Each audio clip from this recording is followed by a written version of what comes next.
They rode in from the north beneath a sky the color of flint, hooves sinking into a land so scorched it wept steam when night fell.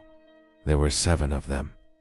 7 men no longer rightly men, dust-caked and sun-flayed and hollow-eyed as corpses dried up for the museum. The land they crossed had no name, only a violence to it, as if God had struck it dumb and left it to fester.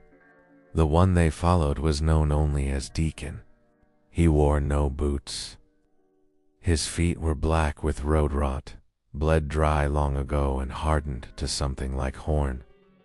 He carried a book made of skin that he never opened, not once, but clutched to his chest like a holy relic.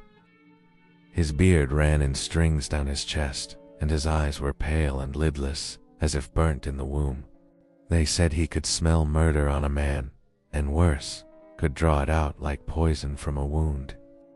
They found the town of Sable Forks 2 days past the Devil's Spire, a dry-eyed chapel town with a single well and a preacher, who spoke in tongues only the flies answered. The townsfolk watched the riders approach from behind warped shutters, eyes full of suspicion and ruin. The riders dismounted and stood for a time in the center of the dust-choked square. No words passed between them. Deacon knelt beside the well and dipped his hand into the black water and tasted of it.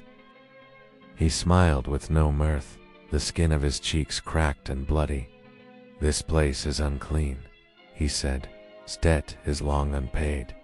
That night, the sky went black with smoke, and the townsfolk screamed until their throats bled dry. A tree, and no further sound could pass. The riders fell upon them like carrion-made flesh, like revenants from the first war ever fought. There were no bullets, only blades, fire irons, stones, a rawness that stripped away flesh and dignity alike. One boy survived, the child of the blacksmith, his tongue torn out by a man with half a face and hands like carving knives. He ran into the brush where nothing lived. He ran for 2 days under a sun that did not move, till he collapsed beside a thornwood tree, delirious, and dreamt of a man made of crows and fire, who whispered to him that the earth had been stained long before the men had come, that all they'd done was peeled back the scab. He would never speak again. The riders moved south, over a land long poisoned by old sins, where bones poked from the ground like pale roots. They came upon an old mission house, whose roof had collapsed, and inside they found nuns nailed to the walls, eyes eaten out by wasps. The deacon smiled again. "They waitin'," he said. The sun turned black for a day, and when it rose again, the color of the sky was no longer blue. It was something sicklier. Bruised and low, one of the riders went mad.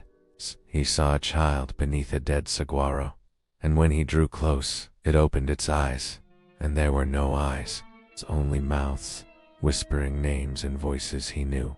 He shot himself in the neck and bled out onto the roots. They did not bury him. The land would not have him. They found a mining camp buried beneath slag and ash. No men, only skins, which hung like flags.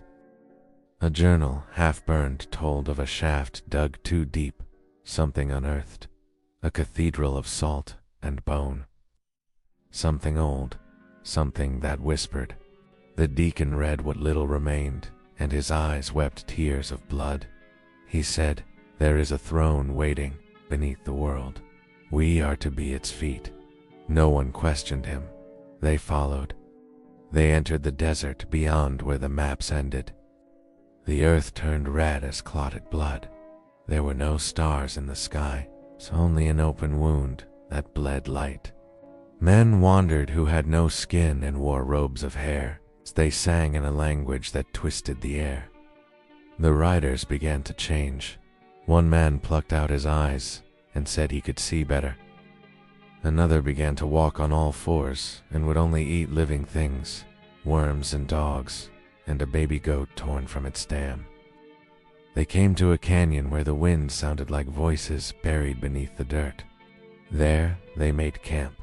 The deacon opened the skin-bound book and read And what he read was not words, it was sound. A humming that peeled the flesh from their bones. A vibration that entered the skull and cracked it like an egg. The ground opened. From it came something not meant for this world. A shape made of hunger and memory and all the violence ever done in the name of God. It crowned the deacon with a halo of rot. A T smiled a final time. The land sealed itself. Years passed. T new town sprung up near where Sable Forks once stood. K, they called it New Providence, but the ground remembers. At night the children scream for no reason. The water tastes of rust. And in the church, where no one prays, the walls bleed every Sunday. And out beyond the ridge, if you stand real still, you can hear hooves getting closer.